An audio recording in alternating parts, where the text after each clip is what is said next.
Hemmeler ve alemi baht üçün iniyalar.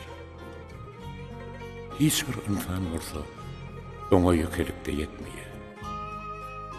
Bahtın ilkinci batkan söklerine mehriban kâven, ediz kıvılandırmışlardı.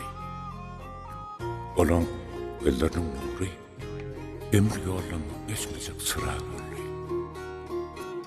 Bugün morsa, mehribanının sevgisinden dören mukaddes oğuzağının yüreğimde teyze çırak yakan insanın hatiratına baht gözyaşları bilen durmuş yolunu demeli günüm.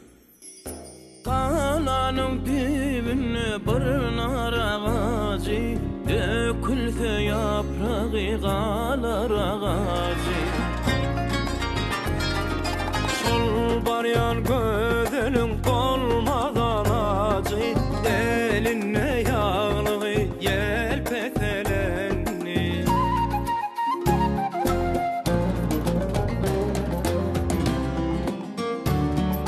Kalanın dibine ekirler nari, geceler yatmazlar söyürler yari.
Yelpese, yelpese, yelpeseleni.